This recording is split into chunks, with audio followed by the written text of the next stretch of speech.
ଦେଖ ଆମର ଯୋଉ ବିଷୟଟା ରହିଛି କଣ ନା ନିର୍ବାସିତର ବିଳାପ। ରାଇଟର କିଏ ଅଛନ୍ତି ନା ମଧୁସୂଦନ ରାଓ ଅଛନ୍ତି।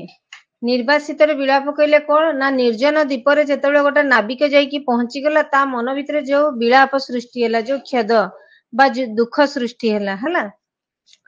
ତେଣୁ କଣ ଦୁଃଖ ସୃଷ୍ଟି ହେଲା ଏବଂ ସେ କଣ କଣ ସବୁ ଭାବିଛି ତା ସମ୍ପର୍କରେ ମଧୁସୂଦନ ରାଓ ଅତି ସୁନ୍ଦର ଭାବେ ବର୍ଣ୍ଣନା କରିଛନ୍ତି।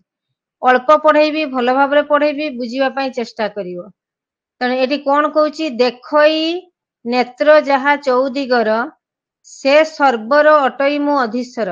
ଯୋଉ ନିର୍ଜନ ଦ୍ୱୀପରେ ଯାଇକି ଯେତେବେଳେ ନାବିକଟି ପହଞ୍ଚିଗଲା ସେଠି ଆଉ କେହି ମଣିଷ ନଥିଲେ, ସେ ଏକୁଟିଆ ହିଁ ସେଠି ଥିଲା। ସେ ଯେତେବେଳେ ଚଉଦିଗକୁ ଦେଖିଛି, ଚାରିପଟେ ଅନେଇଛି, ସେ ସର୍ବର ଅଟଇ ମୁଁ ଅଧୀଶ୍ୱର। ସେ ନିଜକୁ ମନେ କରିଛି ଯେ ଯେହେତୁ ଏଠି ଆଉ କେହି ବ୍ୟକ୍ତି ନାହାନ୍ତି, ସେ ଏକୁଟିଆ ଅଛି। ସେ ଚିନ୍ତା କରିଛି ଏଇ ସବୁର ମୁଁ ଅଧୀଶ୍ୱର ମାନେ ଭଗବାନ। ଅଧୀଶ୍ୱର ମାନେ ଲେଖ ସମ୍ରାଟ ବା ଭଗବାନ ଲେଖ। ତେଣୁ ସେ ଚିନ୍ତା କଣ କଲା ଯେ ଏଠି ତ ଆଉ କିଏ ମଣିଷ ନାହିଁ, ଯେହେତୁ ସେ ଏକୁଟିଆ ଅଛି ତେଣୁ ସେ ଚିନ୍ତା କଲେ ଏ ସବୁର ମୁଁ ହିଁ ସୃଷ୍ଟି କରିଛି, ମୁଁ ହଉଛି ଭଗବାନ, ମୁଁ ହଉଛି ଅଧୀଶ୍ୱର। ମହିମଣ୍ଡଳେ ନାହିଁ ଏମନ୍ତ ମହିମଣ୍ଡଳେ ନାହିଁ ଏମନ୍ତ ଜନ ମାନେ ଲେଖ ମଣିଷ। ମହିମଣ୍ଡଳ କହିଲେ ଲେଖ ଧରାପୃଷ୍ଠ। ମୋ ଅଧିକାର ଲୋଭେ କରିବ ରଣ। ତେଣୁ ସେ କଣ ଚିନ୍ତା କଲା, ଏହି ମହିମଣ୍ଡଳରେ ଏମିତି ଜଣେ ବି ବ୍ୟକ୍ତି ନାହିଁ ଯିଏ କି ମୋ ଠାରୁ ଅଧିକାର ଛଡେଇ ନବ। କୋଉ ଅଧିକାର ନା ଅଧୀଶ୍ୱର। ସେ ଯୋଉ ଚିନ୍ତା କରିଛି ଏଠି କେହି ବ୍ୟକ୍ତି ନାହିଁ, ତେଣୁ ସବୁ ସୃଷ୍ଟି ମୁଁ କରିଛି, ମୁଁ ହଉଛି ୟାର ଅଧୀଶ୍ୱର। ତେଣୁ ସେଇ ଅଧୀଶ୍ୱର ହବା, ସମ୍ରାଟ ହବା, ସେ ଅଧିକାର ତାଠୁ କେହି ଛଡେଇ ନେଇପାରିବେ ନାହିଁ ବୋଲି ନିର୍ବାସିତ ବ୍ୟକ୍ତିଟି ଚିନ୍ତା କରିଛି। ଚାରିଆଡେ ନୀଳ ସମୁଦ୍ର ଯାଏ ଫୁଲ ଫଳ ଶୋଭିତ ବନଲତାଏ। ତେଣୁ ଚାରିଆଡେ ସେ ଦେଖିଛି ନୀଳ ସମୁଦ୍ର, ଫୁଲ ଫଳରେ ପୁରା ଗଛ ବନଲତାରେ ପରିପୂର୍ଣ୍ଣ। କୀଟ ପତଙ୍ଗ ପକ୍ଷୀ କେଶରୀ କରି। କେଶରୀ ମାନେ ଲେଖ ସିଂହ, କରି ମାନେ ଲେଖ ହାତୀ। କୀଟ ପତଙ୍ଗ କହିଲେ କୀଟ ପତଙ୍ଗ ହେଲା। ପଶୁ ସୃଷ୍ଟି ଯେତେକ ସବୁ ମୋହରି। ତେଣୁ ସେ ଚିନ୍ତା କଣ କଲା, ଏଇ ନୀଳ ସମୁଦ୍ରଠୁ ଆରମ୍ଭ କରି ଗଛ ଲତା କୀଟ ପତଙ୍ଗ ସିଂହ ହାତୀ ପଶୁ ସବୁ ମୁଁ ହିଁ ସୃଷ୍ଟି କରିଛି, ଆଉ କେହି ସୃଷ୍ଟି କରିନାହାନ୍ତି। ବିଜନତା ମାନେ ଲେଖ ନିର୍ଜନ ସ୍ଥାନ। କାହିଁ ତ ବେଶେ ମୋହନ ଯେବେ ସେ ମହିଲୁ ତୁ ମୁନି ନୟନ। ତେଣୁ ମୁନି ଋଷି ମାନେ କୋଉଠି ତପସ୍ୟା କରନ୍ତି ନା ବିଜନତା କହିଲେ ନିର୍ଜନ ସ୍ଥାନରେ। ତେଣୁ ମୁନି ନୟନକୁ କଣ ବିମୋହିତ କରେ ନା ବିଜନତା ଯେମିତି ମୋହିତ କରିଥାଏ। ବରଂ ନିବାସ ମାନେ ଲେଖ ବସବାସ କରିବା। ଭଲ ରଣକ୍ଷେତ୍ରରେ ଭୟରେ ସଦା ଯହିଁ ହୃଦୟ ଥରେ। ତେଣୁ ସେ କଣ ଚିନ୍ତା କରୁଛି ନିର୍ବାସିତ ବ୍ୟକ୍ତିଟି ନା ଏଇଭଳିଆ ଏକୁଟିଆ ଜୀବନ ଅତିବାହିତ କରିବା ଅପେକ୍ଷା ଯୋଉଠି କେହି ପ୍ରିୟ ପରିଜନ ନାହାନ୍ତି, ମୁଁ ଏକୁଟିଆ ଯୋଉ ବସବାସ କରୁଛି ତାଠୁ ଭଲ ରଣକ୍ଷେତ୍ର କହିଲେ ଯୁଦ୍ଧ କ୍ଷେତ୍ରରେ। ତେଣୁ ଯୁଦ୍ଧ କ୍ଷେତ୍ରରେ ବରଂ ବସବାସ କରିବା ଭଲ ବୋଲି ନିର୍ବାସିତ ବ୍ୟକ୍ତିଟି ଚିନ୍ତା କରିଛି। କିନ୍ତୁ ଏ ଭୀମସ୍ଥଳେ ରାଜ୍ୟ ପ୍ରପାତି। ରାଜ୍ୟ ପ୍ରପାତି ମାନେ ରାଜ୍ୟ ପାଇବା ଲେଖ। ଭୀମସ୍ଥଳ ମାନେ ଲେଖ ଭୟଙ୍କର ସ୍ଥାନ। ଭୀମସ୍ଥଳ ମାନେ ଭୟଙ୍କର ସ୍ଥାନ। କିନ୍ତୁ ଏ ଭୀମସ୍ଥଳେ ରାଜ୍ୟ ପ୍ରପାତି ଅଟଇ ମୋ ବିଚାରେ ଅଧମ ଗତି। ତେଣୁ ସେ ଚିନ୍ତା କରୁଛି, ନିର୍ବାସିତ ବ୍ୟକ୍ତିଟି କହୁଛି ଏଇ ଭୟଙ୍କର ଜାଗାରେ, ଏଇ ଭୟଙ୍କର ଯୋଉ ସ୍ଥାନରେ ସେ ରହିଛି, ଯୋଉଠି ପଶୁ ପକ୍ଷୀ ଅଛନ୍ତି, ଗଛଲତା ଅଛି, କିନ୍ତୁ ମଣିଷ ଗୋଟେ ବି ନାହାନ୍ତି। ତେଣୁ ଏଇ ଜାଗାରେ ଯଦି ଗୋଟେ ରାଜ୍ୟ ମତେ ମିଳିବ, ସିଏ ହଉଛି ଅଧମ ଗତି। ତେଣୁ ପାଇବାଟା ଆଦୌ ଭଲ ନୁହଁ, କାରଣ ଏଠି କେହି ମଣିଷ ନାହାନ୍ତି। ସୁନ୍ଦର ଦେବତୁଲ୍ୟ ନର ଆନନ ଦେଖିବ ନାହିଁ ଆଉ ମୋର ନୟନ। ତେଣୁ ସେ କଣ କହିଛି ନା ସୁନ୍ଦର ଦେବତୁଲ୍ୟ ନର ଆନନ।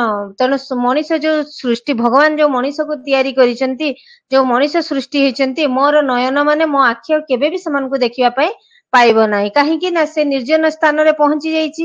ନାବିକଟି ସେ ନିର୍ଜନ ଦ୍ୱୀପରେ ରହିଛି, ଯୋଉଠି ମଣିଷ କେହି ନାହାନ୍ତି, ସେଠୁ ସେ ଆଉ ତା ନିଜ ସ୍ଥାନକୁ ମଧ୍ୟ ଯାଇପାରୁନାହିଁ।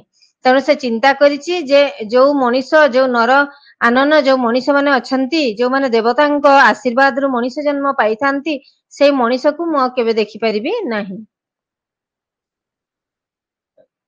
ଲଭିବ ଏଥି ମୋର ଜୀବନ ଦୀପ, ଲିଭିବ ଏଥି ମୋ ଜୀବନ ଦୀପ, ଏବାର ତ ନଯିବ ଜନ ସମୀପ। ଏଠି କଣ କହୁଛି, ଏମିତି ସେ ନାବିକଟି କଣ ଚିନ୍ତା କରୁଛି ନିର୍ବାସିତ ବ୍ୟକ୍ତିଟି, ଲିଭିବ ଏଥି ମୋ ଜୀବନ ଦୀପ, ଏଇ ସ୍ଥାନରେ ହିଁ ମୁଁ ମରିଯିବି, ମୋର ଜୀବନ ଦୀପ ଲିଭିଯିବ। एबारता नजीब जन समीप मु मरीजिबा खबरटा मो निज स्थान को जाई पहुंची परिबो नाही। मधुमय मनुष्य कंठर ध्वनि तेणु मनीषर कंठ ध्वनि केमिति ना अति मधुर अति सुंदर मनीषर कंठ ध्वनि।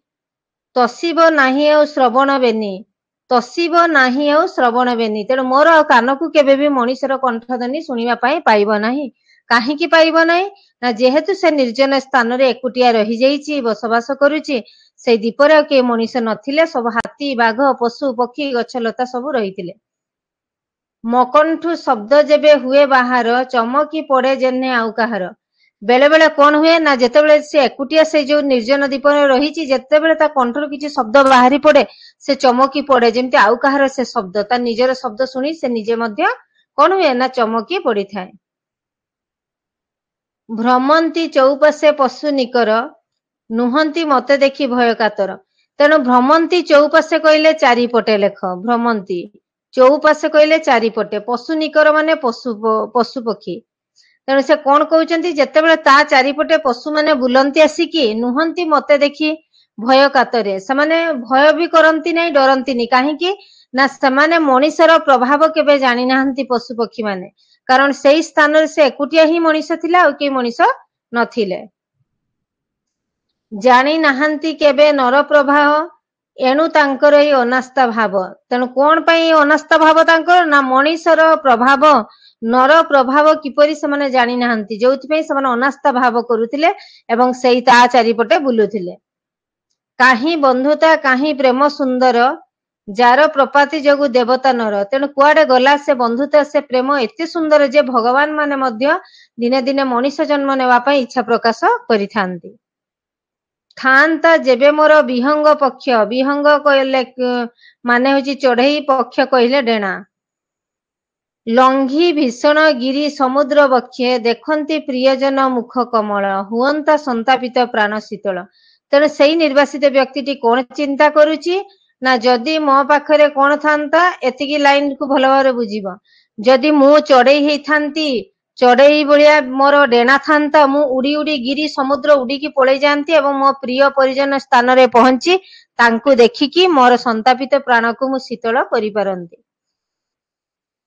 धर्म सत्य पथे नित्य सरी नाचंता आनंद रे हृदय मोहरी। केते सुंदर मु धर्म पथरे धर्म सत्य पथे नित्य संचरी हेबटा संचरी नाचंता आनंद रे हृदय मोहरी। तेणु मु धर्म सत्य पथरे परिचालित हुअंती एवं मो हृदय केते विमोहित हुअंता केते आनंद पांता। प्रवीण जन ठारू सदुपदेश माने लेख भल उपदेश ला खाता पेन धरिथिबो गारे देबो टिके हैला।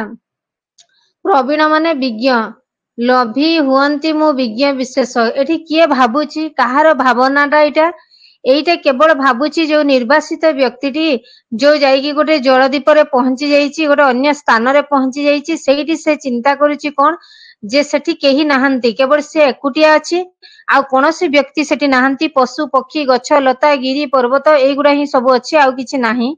तेणु से चिंता करूची केवल तार भावना ता भावनाटा को एठी व्यक्त करा जाइची। तेणु से कौन व्यक्त करिची जे जदि मु मो निज देश को जानती ताहले मु भल भल उपदेश सुनिकी मु आहुरी विज्ञ होई पारंती। तरुण संगे मिली नाना रंगे गमंती काल आहाकी आमदरे। तेणु ता बयसर व्यक्ति मानक सहित से मिसिकी केते खेलंता केते आमद प्रमोदरे से जीवनटा को अतिबाहित करंता। धर्म आहा से किबा अमूल्य धन सरी नुहई तारे मणि कंचन। तेणु एठी कवि कहउचंती कोन ना धर्म गोटे एमिति जिंस एमिति गोटे अमूल्य संपद जे ता सहित धर्म सहित मणि कांचन हीरा किछि भी समतुल्य नुह। तेणु धर्म होची सबुठु श्रेष्ठ बोली एठी कवि कहउचंती हैला। स्वर्गीय माधुरी रे सदा सुंदर महिमंडले काही तर पटांतर। तेणु केते सुंदर लेखा है एठी जे धर्म महिमंडल माने धरा पृष्ठ रे मध्य पटांतर कहिले तार सहित तुलनार समकक्ष नुह। स्वर्गीय माधुरी रे सदा सुंदर किए ना धर्म जो धर्म की महिमंडल रे मध्य ता सहित आमे किछि तुलना करि परिबा नै। तेणु धर्मर मार्ग सबुठु उच्च। एमंत धर्मरत्न देव पूजित ଅଟଇ ଏ ସ୍ଥଳେ ଅପରିଚିତ। ତେଣୁ ସେ କହୁଛି ଅଟଇ ଏ ସ୍ଥଳେ ଅପରିଚିତ, ଯୋଉ ସ୍ଥାନରେ ମୁଁ ରହିଛି, ଯୋଉ ନିର୍ଜନ ସ୍ଥାନରେ ମୁଁ ଯୋଉ ରହିଛି, ସେଠି ଧର୍ମକୁ କେହି ଚିହ୍ନି ନାହାନ୍ତି। ତେଣୁ ଏମନ୍ତ ଧର୍ମରତ୍ନ ଦେବ ପୂଜିତ, ଅଟଇ ଏ ସ୍ଥଳେ ଅପରିଚିତ। ଏଇ ସ୍ଥାନରେ, ଯୋଉ ସ୍ଥାନରେ ମୁଁ ରହିଛି, ସେଇ ସ୍ଥାନରେ ଧର୍ମ ବୋଲି କିଛି ଜାଣନ୍ତି ନାହିଁ। ପଶୁମାନେ କଣ ଜାଣନ୍ତି ଯେ ଧର୍ମ କଣ? ପଶୁମାନେ ଜାଣନ୍ତି ନାହିଁ। ତେଣୁ ଏଟା କିଏ ଚିନ୍ତା କରୁଛି? ନା ନିର୍ବାସିତ ବ୍ୟକ୍ତିଟି। ଦେବ ଅର୍ଚ୍ଚନା ବାଦ୍ୟ ଗିରିଗଣ କରି ନାହିଁ ଥରେ ସୁଧା ଶ୍ରବଣ। ତେଣୁ ଏଇ ଯୋଉ ଦେବ ଅର୍ଚ୍ଚନା, ପୂଜା, ବାଦ୍ୟ, ଏସବୁ ଗିରିଗଣ, ପାହାଡ ପର୍ବତ କେବେ ଦିନେ ହେଲେ ବି ଶ୍ରବଣ କରିନାହାନ୍ତି କି ଶୁଣି ନାହାନ୍ତି।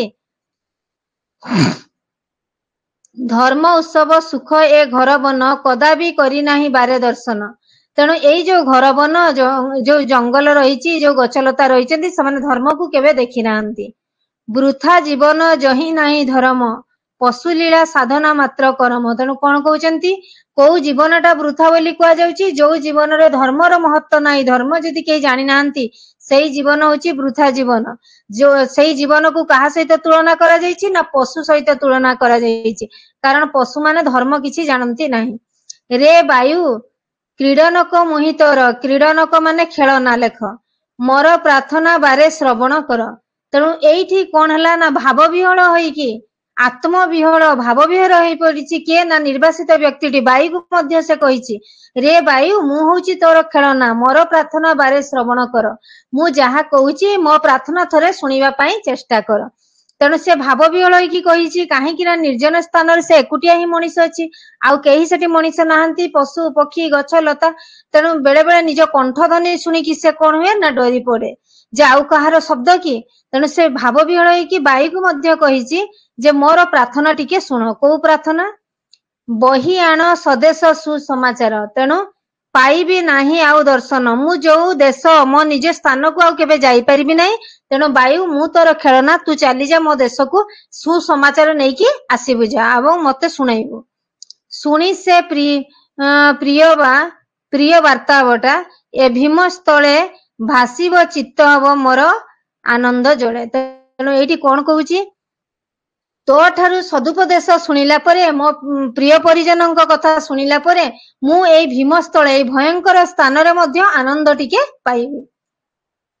ମୋର ଘେନି ଭାଳନ୍ତି କି ବନ୍ଧୁ ନିକର, ବନ୍ଧୁ ନିକର କହିଲେ ବନ୍ଧୁ ବାନ୍ଧବ, ମତେ ଦେଖିବାକୁ କି କାନ୍ଦେ ଅନ୍ତର। ତେଣୁ ସେ ବାଇକୁ ପଚାରୁଛି ଭାବ ବିହଳ ହେଇକି ଯେ ମତେ ମୋର ବନ୍ଧୁ ବାନ୍ଧବ ମାନେ ଖୋଜୁଛନ୍ତି କି? ମତେ ନ ଦେଖିକି କାନ୍ଦୁଛନ୍ତି କି? କହ କହ ସମୀର ସବୁ ଫିଟାଇ। ତେଣୁ ହେ ସମୀର, ହେ ପବନ, ସବୁ ଫିଟେଇକି ସତ କଥା କହ। ବନ୍ଧୁ ମଧ୍ୟରେ ମୋର କେହି କି ନାହିଁ, ମୋର କଣ ବନ୍ଧୁ ମାନଙ୍କ ମଧ୍ୟରେ କେହି ଜଣେ ବି ନାହିଁ ଯିଏ କି ମତେ ଖୋଜୁ ନାହିଁ? ନିରାଶ ମୋ ହୃଦୟ ନହି ନିଷ୍ଠୁର। ତେଣୁ ମୋ ହୃଦୟ ନିରାଶ କିନ୍ତୁ ନିଷ୍ଠୁର ନୁହଁ। କହି ବାରତା କର ସଂଶୟ ଦୂର। ତେଣୁ ମୋ ମନ ଭିତରେ ଯୋଉ ସଂଶୟ ଜାତ ହେଇଛି, ଯୋଉ ଭାବନା, ଯୋଉ ଚିନ୍ତା ଜାତ ହେଇଛି ଯେ ମୋର ପ୍ରିୟ ପରିଜନ ମନେ କରୁଥିବେ କି ନ କରୁଥିବେ, ତେଣୁ ହେ ବାୟୁ, ତୁମେ ସବୁ କଥା କହିକି ମୋର ସଂଶୟକୁ ଦୂର କର। ହେଲା। ଆହା କିବା ଅଦ୍ଭୁତ ମନର ଗତି, ଅଚିନ୍ତନୀୟ ଅଟେ ତାର ଶକତି। ତେଣୁ କଣ କହୁଛନ୍ତି? ଆହା କିବା ଅଦ୍ଭୁତ ମନର ଗତି ହଉଛି କଣ? ନା ମନ କେତେବେଳେ କୋଉଠି ଚାଲିଯିବ କେହି କେବେ କହିପାରିବେ ନାହିଁ। ଅଚିନ୍ତନୀୟ ଅଟେ ତାର ଶକତି, ତାର ଶକ୍ତି ଅଚିନ୍ତନୀୟ। ମୁଁ ବର୍ତ୍ତମାନ ବସିକି ପାଠ ପଢୁଛି, ମୁଁ ଆଖି ବନ୍ଦ କରି ବର୍ତ୍ତମାନ ପୁରୀ ଦର୍ଶନ କରିଦେବି। ମୁଁ ପାଠ ପଢୁଛି ସତ, ପାଠରେ ବସି, କିନ୍ତୁ ମୋ ମନ ପାଠରେ ନାହିଁ, ଆଉ କିଛି ମୁଁ ଚିନ୍ତା କରୁଛି। ତାକୁ କୁହାଯାଏ ମନର ଗତି। ତେଣୁ ମନର ଗତିକୁ କେହି କେବେ ଆୟତ୍ତ କରିକି ରଖିପାରେ ନାହିଁ। ଯୋଉ ମଣିଷ ଆୟତ୍ତ କରିକି ରଖେ, ସେଇ ମଣିଷ ହିଁ ଜୀବନରେ ସଫଳତା ଅର୍ଜନ କରିଥାଏ। କ୍ଷଣ ମାତ୍ରକେ ମନ କରେ ଦର୍ଶନ, ଏହି ଅପରିସୀମ ବିଶ୍ୱଭୁବନ। ତେଣୁ କ୍ଷଣ ମାତ୍ରକେ ମଣିଷ ବିଶ୍ୱଭୁବନ ମଧ୍ୟ ଦର୍ଶନ କରିଦବ। ଆଖି ବନ୍ଦ କରିବ, କାଳିଆଙ୍କୁ ଦେଖିଦବ, ପୁରୀ ଦେଖିଦବ, କୋଣାର୍କ ଦେଖିଦବ, କଟକ ଦେଖିଦବ। ତେଣୁ ବହୁତ କିଛି ଜିନିଷ ରହିଛି। ଜିଣଇ ସହଜରେ ମନୁଷ୍ୟ ମତି, ମତି ମାନେ ଚିନ୍ତା ଲେଖିବ। ପ୍ରଭଞ୍ଜନର ବେଗ ଆଲୋକ ଗତି। ତେଣୁ ପ୍ରଭଞ୍ଜନ ମାନେ କଣ? ନା ବାୟୁ ଲେଖିବ। ପ୍ରଭଞ୍ଜନ ମାନେ ବାୟୁ। ଜିଣଇ ସହଜରେ ମନୁଷ୍ୟ ମତି, ପ୍ରଭଞ୍ଜନର ବେଗ ଆଲୋକର ଗତି।